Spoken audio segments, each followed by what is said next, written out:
There is a lie we tell ourselves about online hate that it is noisy but harmless, that it lives on screen and evaporates when the app is closed, that it is theater, not threat. Today's episode is about why that lie no longer holds. Because what we are witnessing now is not gossip culture, not celebrity fixation, and not harmless outrage. It is radicalization. It is family breakdown. It is financial exploitation. It is violence. And it is being fueled deliberately by media systems that have learned how to turn grievance into profit. At the center of today's episode is a Reddit post, anonymous, yes, but disturbingly precise, and entirely consistent with what researchers, journalists, and mental health professionals have been documenting for years. This is not about liking or disliking Meghan Sussex. This is about what sustained hate campaign do to people who consume them, and what happens when institutions refuse to intervene. Welcome. This is Majesty Sussex Report, and I'm Antonio. Thank you so very much for spending some of your valuable time here with us. Stick around. Halls of marble, under watchful eyes, a woman found her power, refused to compromise. She crossed the lines they drew in dust, took wounded hands, called love a must. They tried to break her spirit down, still she walked through every crowd, giving voice to silent tears, lighting hope through shadowed years. Against the thunder, against the lie, she stood for the ones who had no right to cry. Raise your hands for the ones who dare to carry the weight that no one will share, for the hearts unheard. The Reddit post begins quietly, almost apologetically. A husband describing the slow disappearance of his wife, a parent describing the erosion of a family, a child caught in the fallout. What makes this account extraordinary is not drama, it is pattern. The wife descent did not begin with politics, it began with obsessive hatred of a single public figure, a fixation that escalated into racism, conspiracy thinking, financial recklessness, and ultimately violence. The details matter. They really do. Money that was siphoned from family accounts, donations to political organizations framed as saving children, payments to anonymous figures online claiming to expose Meghan Sussex through fabricated investigations. A belief system so totalizing that reality itself became negotiable. Negotiable. And then the moment where online hate crossed fully into the physical world, domestic assault, police intervention, and court ordered separation. This is not an isolated story by any means. Comment after comment beneath that post describes the same trajectory. Partners lost to conspiratorial thinking. Families fractured over Meghan Sussex discourse. Friendships ended over tabloid narratives treated as if they were secret truth. This is not coincidence, my friends. It is convergence. The update from the original Reddit post: some of you helped me accept a reality I had been avoiding for a long time. My soon-to-be ex-wife was not going to get better, and I had to act to protect my daughter. I also want to specifically thank those who pointed me to the QAnon casualties sub. Reading other families' stories and seeing how similar the patterns were was incredibly validating. It helped me understand that this wasn't something I could love or wait my way out of. I took the advice of some commenters and started documenting my ex's neglect of our daughter, her racism and extreme beliefs, and reached out to a divorce lawyer. I checked on our joint bank accounts as advised and discovered that she had been withdrawing large sums of money from a joint account we opened early in our marriage for family vacations, etc., and that we had discussed using to eventually set up a college fund for our daughter when she was born. When I confronted her, she initially denied taking the money. When I demanded she show me where the money went, she went on a long rant about creating a better world.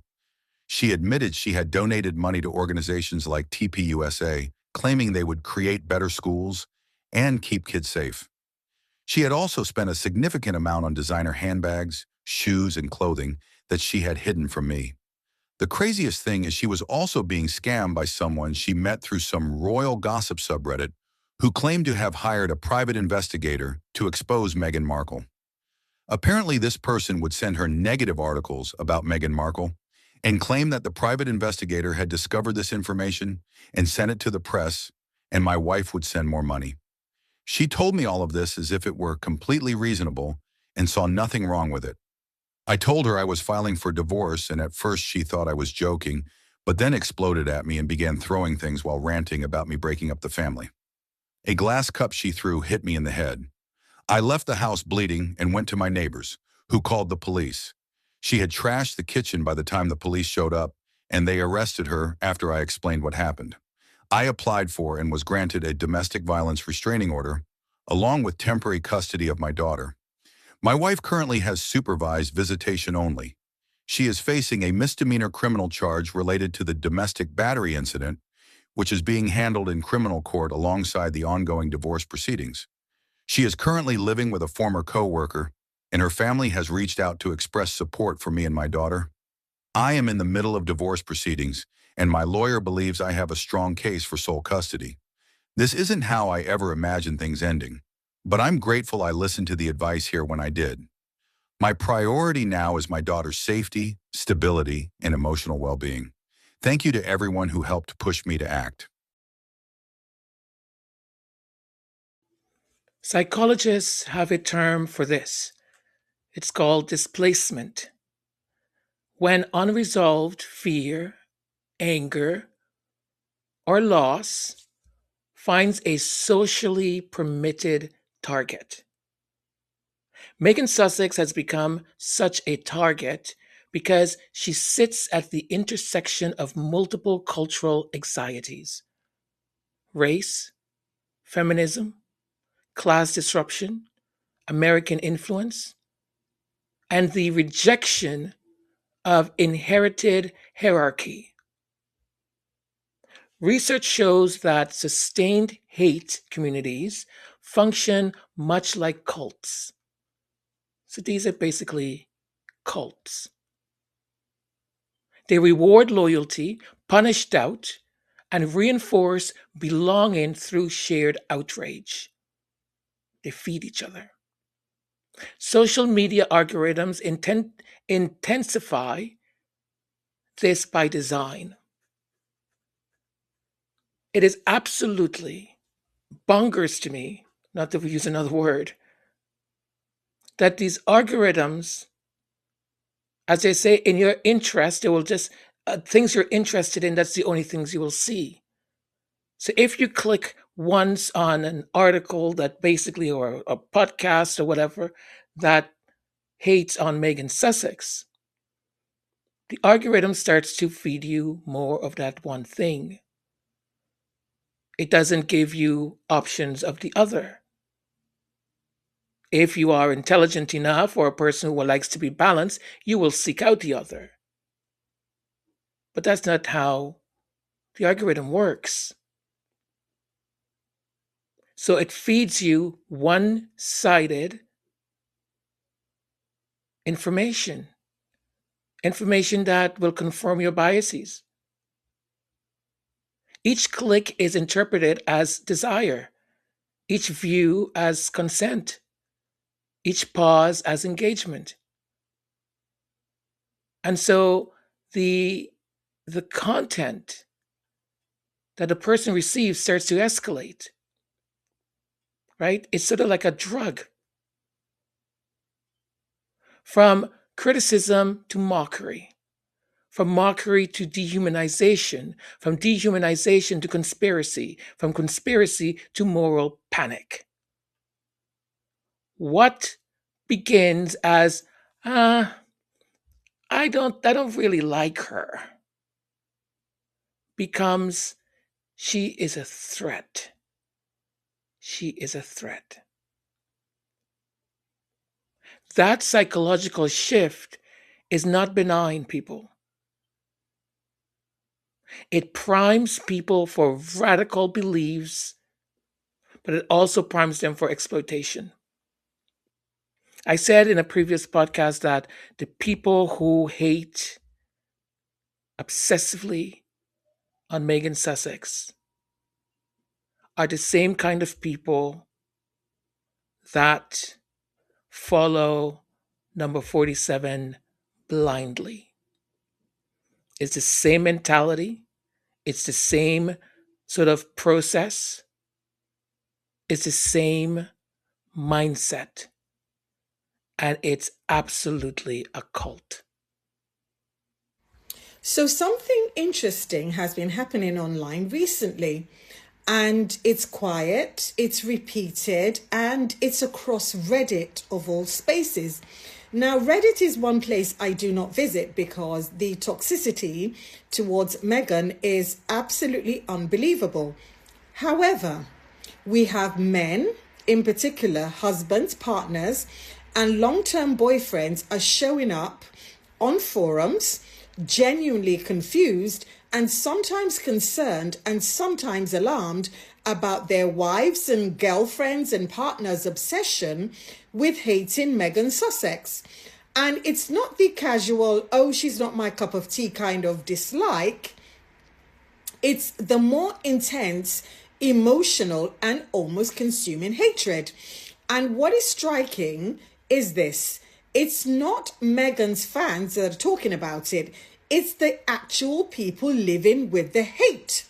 Now, these men are not saying, well, my wife disagrees with Meghan. They are saying things like, she's obsessed. She's always watching videos about her. She's angry all the time. She's falling down conspiracy rabbit holes. She's spending money on creators who promise the truth. And some of them even say that it's changing the emotional tone of their homes. Now, that is not gossip, that is concern. And this is where it gets very interesting for me, because when multiple people independently start describing a pattern, you're not looking at coincidence anymore. You're looking at a phenomenon. And on Reddit, especially in subs like relationship advice or 2X chromosomes or the best of Reddit updates, men have described watching their partner spiral into daily consumption of anti-Meghan content, obsessive commentary, belief in far-fetched conspiracies, emotional investment that feels disproportionate, and in some cases, financial exploitation. Yes, people are spending their own money to hate on Meghan. Make it make sense.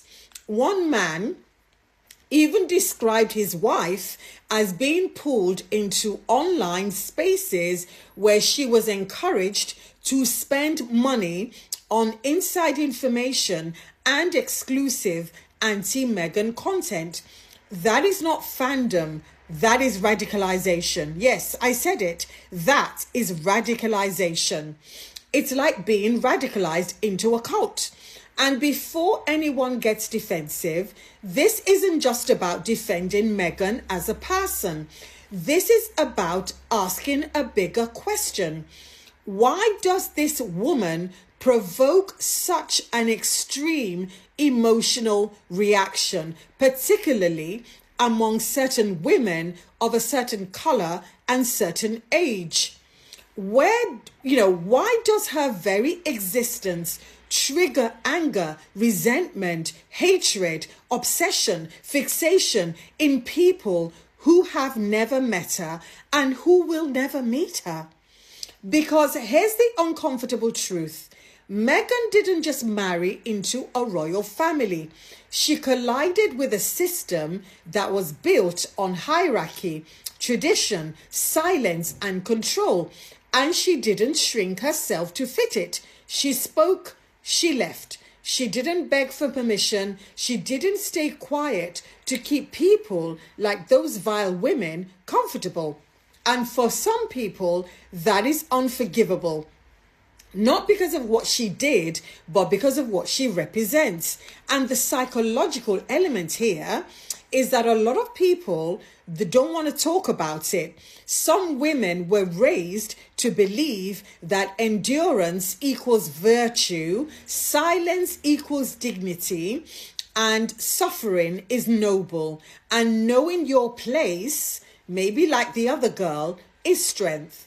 So when they see a woman, especially a biracial woman, refuse that script, someone who refuses to be humiliated, refuses to be mistreated, refuses to sacrifice herself to make people feel or look better, it challenges their core beliefs. Because if she didn't have to endure it, what does it say about what they are accepting in their matrimonial homes, in their relationships? And this is where the obsession, I believe, comes from. The obsession is not based on logic, it's not based on facts, it's not based on evidence or even the truth.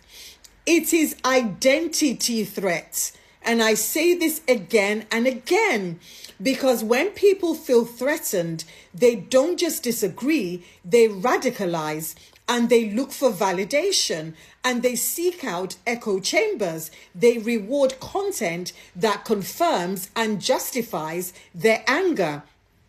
And they bond over that shared outrage. And suddenly, hating one woman becomes a hobby. Hating one woman becomes a national sport. It gives them a belonging, a sense of community. And that is why some of these men on Reddit are alarmed, because they're not seeing normal gossipy behavior. They are seeing emotional dependency, constant negativity, obsessive consumption, and a loss of perspective. They are watching their partners change, and they're not understanding why this woman who has no personal impact on their lives has become the emotional center of their family home. And here's the thing that nobody wants to say out loud. When dislike becomes fixation, when criticism becomes identity, and when anger becomes entertainment, it's not about Meghan anymore. It's about what the culture has allowed to go unchecked. And maybe, just maybe, the reason this conversation is surfacing now is because the cracks are finally showing. Not in Meghan, because Meghan has moved on and she's healed. It's in the people that can't stop watching her. So the cracks are showing, homes are breaking down, things are being disrupted, all because of a woman they do not know. Because at the end of the day, indifference is quiet, but obsession always tells on itself. And as far as I'm concerned, their obsession has made her rich, has made her more famous, has made her culturally relevant, and has made her one of the most talked about figures in the world. So good luck to them. So homes are being ruined, families are being torn apart, just because they cannot get over their obsession of one woman.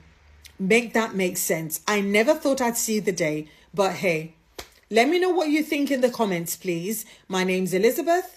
I'm the author of The Luxpreneur, and for more insights like these, please like, share, comment, and follow me.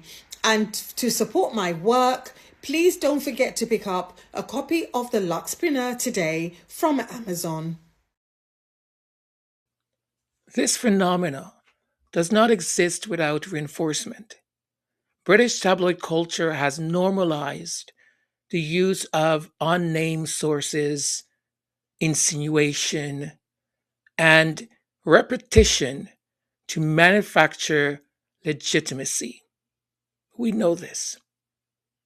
The same claims, disproven, retracted, or unsupported, are recycled across outlets until familiarity replaces verification. The perfect example of that, it's the whole Meghan disrespected Princess Diana when she was in Paris. She put her feet up as she passed the tunnel. That was debunked pretty quickly. But 2 weeks later, there was people like that royal commentator from Newsweek still spewing this nonsense as if it was verified, truthful information.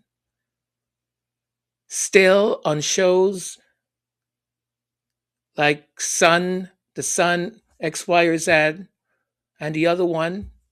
Yes, I don't like mentioning them, but just to give you context,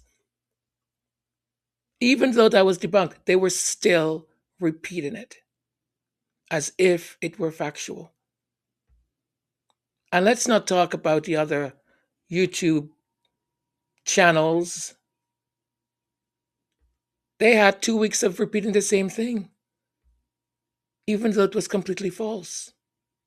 And even if it were true, what's the deal? Right? Academic analysis shows that Meghan Sussex has been subjected to a uniquely, let me repeat that, uniquely sustained negative framing campaign. Long after leaving the United Kingdom and public royal life, this is not standard. It is not standard at all. One may say, oh, well, it's celebrity scrutiny. It's not. It is structural hostility, harassment, consistent, broadcast regularly, broadcast regularly. I can't say that word now. It's been broadcast all the time, every day. Repeated, repeated, repeated, repeated, repeated, that you no longer know what is fictional from what is reality, and you start to believe the fictional is the reality. Look at how that idiotic thought, article, a post talking about Meghan in Paris putting her feet up, had close to 3 weeks of the same thing being repeated over and over and over and over and over on every show, every click here, every YouTube channel, every Twitter account, over and over and over. It's incredible. Broadcast regulation in the UK is not applied evenly. It's applied unevenly. Print media, largely, is self-regulated. Oh, ooh la la, self-regulated. These purveyors of falsehood Market pressure rewards outrage, not accuracy. And social platforms amplify the most extreme interpretations because they generate the longest engagement cycles. A race to the bottom. This is not accidental. It is a business model, and they know it. They know it. These wealthy owners, billionaires, are buying up private islands, building their mansions on it as they push more and more of this nonsense, and society decays. Society falls into this place of complete rupture of where we have already seen so much that does not make sense to most of us, and people who are completely unhinged. Completely.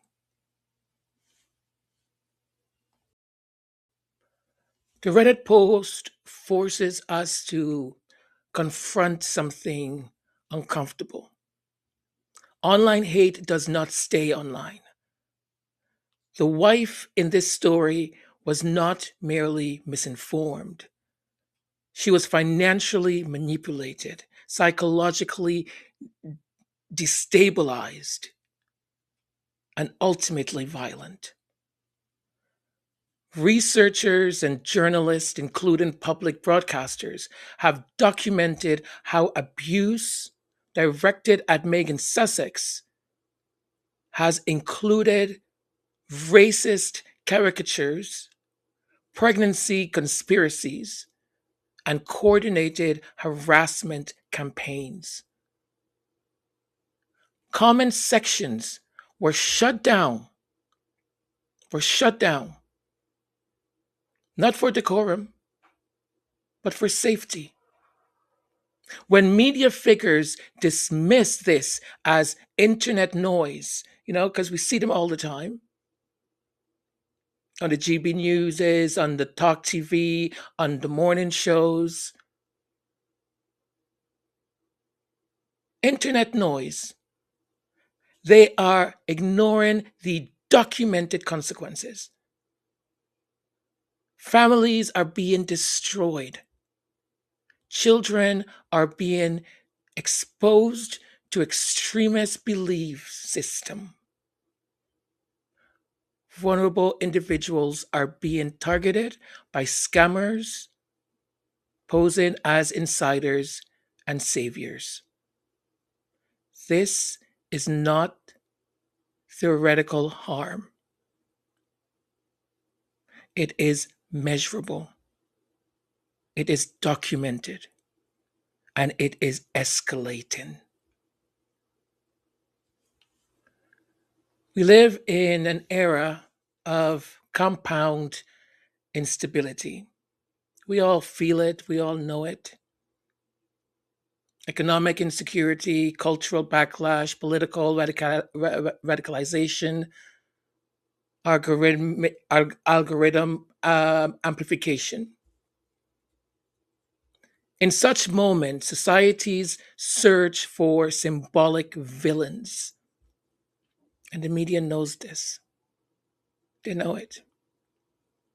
Meghan Sussex has been cast into that role not because of her actions, but because of what she represents.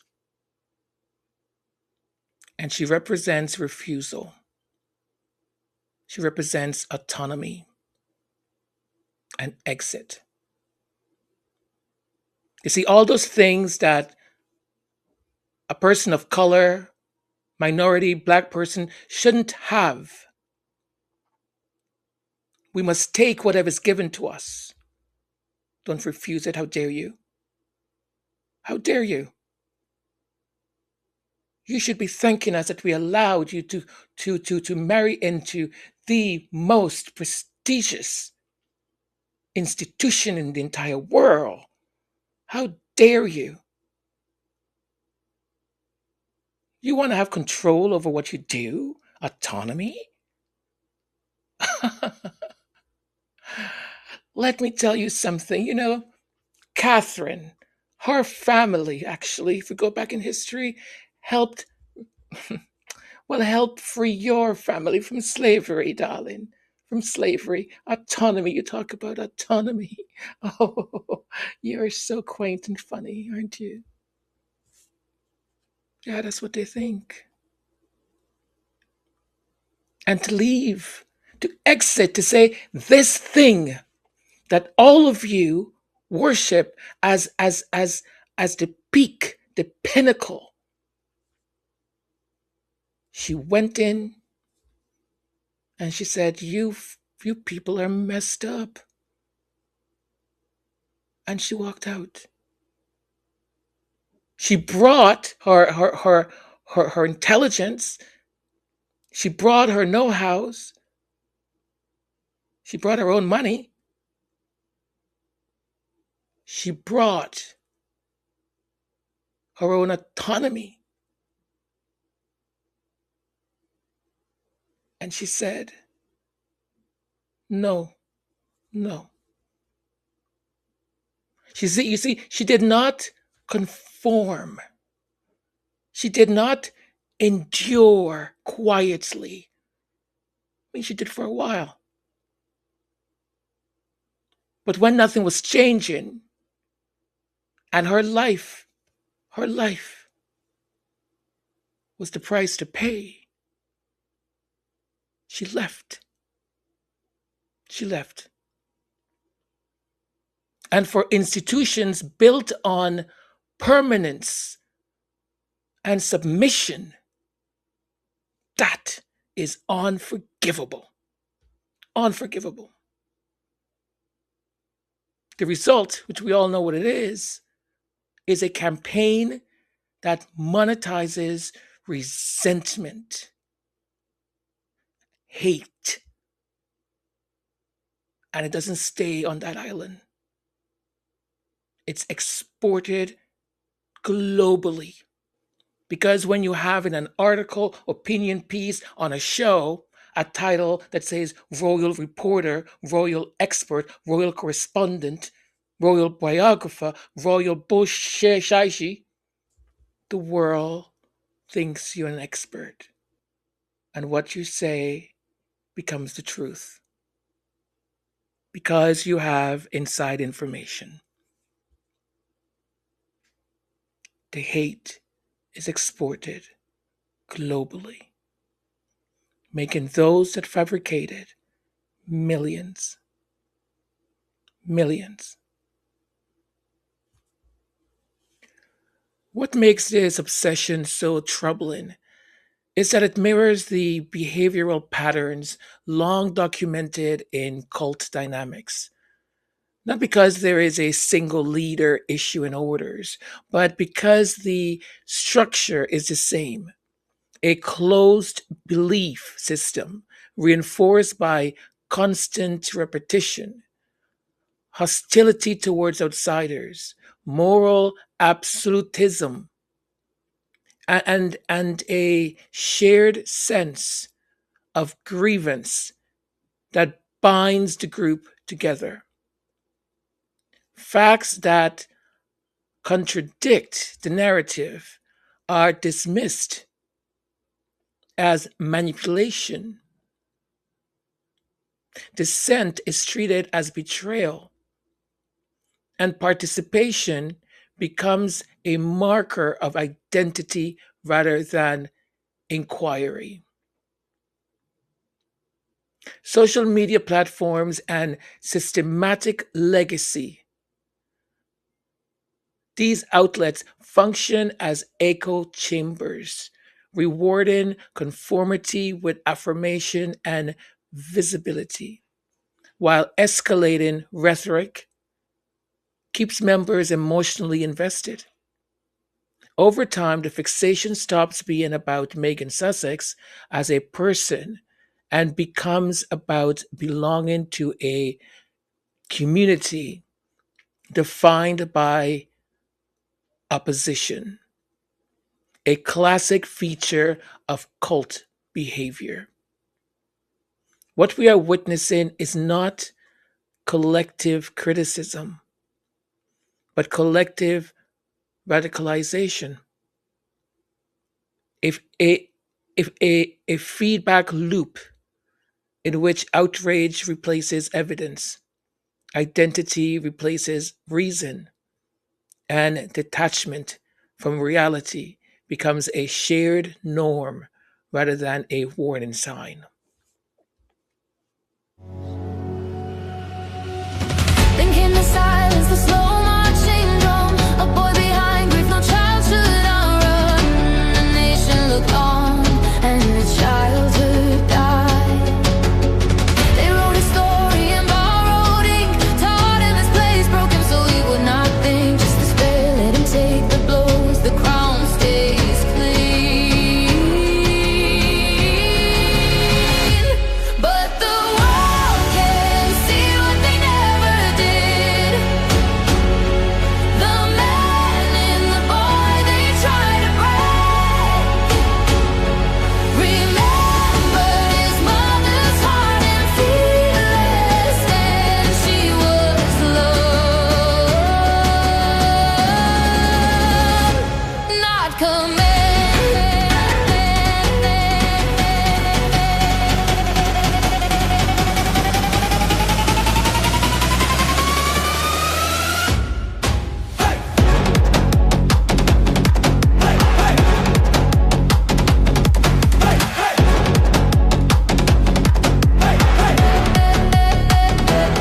They dressed him up as the reckless pair, used his pain, then closed the gate, used him to keep the crown clean. Then love arrived unannounced, unafraid, brilliant, graceful, no role to be played. And they thought if they broke her light, he would always choose them. But a man who knows what love demands doesn't trade his soul for fictional stories. He chose the harder, braver way to leave the light and stay true to stay. In this episode, what I've tried to do is to, in some ways, diagnose the system, right? So we know what is happening. We know what we're basically dealing with. I mean, it's not like we didn't know before, but those men, boyfriends and husbands and fiancés and you know, and particularly the gentleman that wrote for advice did it in such a way that he was able to expose what is happening behind closed doors with these sort of deranged people who are definitely now acting as if they were a cult. So when hatred becomes profitable, it will be cultivated. When obsession becomes normalized, it will escalate. When institutions refuse accountability, individuals pay the price. A marriage ended, a child traumatized, a woman criminally charged. All downstream from an industry that told itself it was just commentary. It is not just commentary. I mean, it's been what, 9 years now? 8, 9 years. And there isn't a day that they don't write, mention, talk something negative about Meghan Sussex. And until media platforms and audiences confront that truth, the damage will continue quietly, relentlessly, and at real human cost. That is why this must be taken seriously. Not tomorrow, not after the next headline, but now. And that is why we're having this conversation.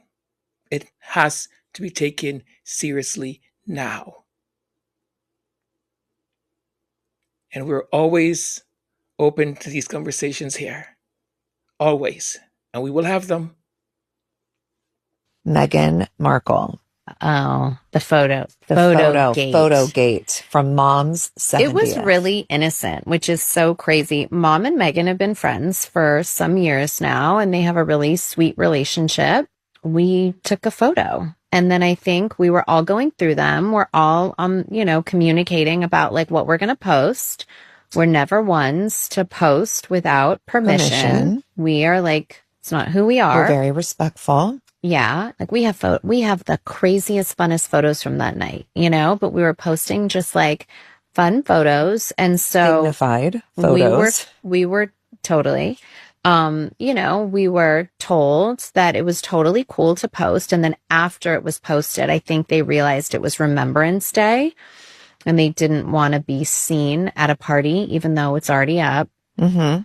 And then taken down. And then I think they realized like, oh, this was so silly. And they did Baby to Baby right before. Well, they it's did like a charity carpet event. So like that was fine, but maybe not partying and dancing on the dance floor and whatever. So we took them down because we're to respectful. respect Remembrance Day. Yes. And then you just gotta laugh at like the situation sometimes and just like lighten it up and be, if everyone's taking it the wrong way, like lean in. I was like, we should do a full Skims campaign. Take the photo, even just us. Like I'll shoot you at mom, post it and then delete it like 30 minutes later. And then I say, oh, sorry, I didn't have permission to post those photos for the campaign. You should do that. That's what I was like, that would have hit so funny. You should do, yes.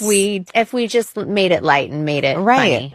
I think it would have been like received differently. But I hated how that was received for everyone. That sucks. Well, it was made into something. It was just made into something that was so crazy and ridiculous that just didn't have to be.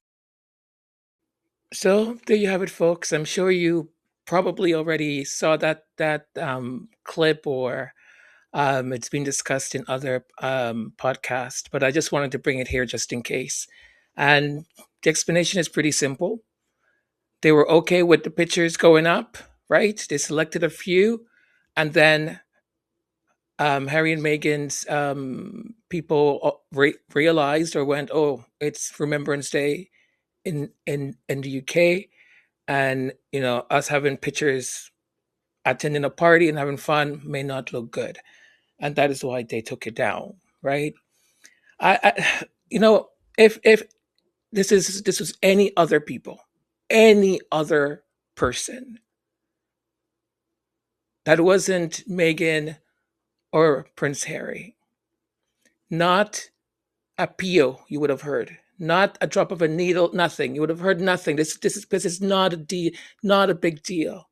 It's such stupidity, such nonsense. But it's the nonsense that these people then mix it and twist and turn, and next thing you know, it's on every freaking tabloid. It's on the websites. People are tweeting about it and all of that. It's just really, really disconcerting. It hurts my heart. I'll be honest with you. It hurts my heart because these people are under such scrutiny. When Prince Harry got emotional when he talked about his wife, what they've done to his wife. I mean, these people have no soul. They have no soul, no soul. They have no soul. Because then they have the audacity to be on their shows and still criticize the man. And also say, well, we really hope he's finished with this media nonsense, persecuting the press. They don't talk about what they've done. None of them. They play these innocent creatures, but they're just the devil. And all this other stuff that is fed into. You see what it does? It's fed into families breaking up, divorces happening, children being neglected, because they have fed this beast, and people who basically have the mindset to fall into those spirals, sort of QAnon and all this other nonsense. They just fall into it. They think They may not be doing any harm. Or you know what? I take that back. I think they fully know the harm that they're doing. They fully know. Fully know. Anyways, folks, thank you so much for being here. I love you, folks. Thank you, and thank you. If this is the first time you are checking us out, subscribe. Just subscribe, okay? Whether you come back or not, subscribe. But just in case, and for the subscribers, put your notification on so you know when something is uploaded, downloaded, not uploaded, something updates, all that stuff. And to appease the algorithm, such nonsense. But anyways, do all the fancy dance it wants you to do. So comment, share, download, I don't know, do a little twist, Da da da da da dum. Oh, let's dance again. Okay, enough. Um, anyways, you folks know what you need to do. I thank you from the bottom of my heart. Thank you, giving me the privilege and honor to bring this stuff to you folks and for us to have these discussions one way or another. I love you all. Take care of yourselves, please. Be kind to yourself, be kind to your loved ones, and to the stranger. I know they could be irritating, but you know what? As long as there's no harm or anything, just a smile, just be kind. Just continue to be kind. Because we need to combat all this nonsense and nastiness and evil and darkness in the world. And the only way we can do it is by being ourselves and being kind. I love you all. Take care. Until we speak again. Bye for now. Mwah.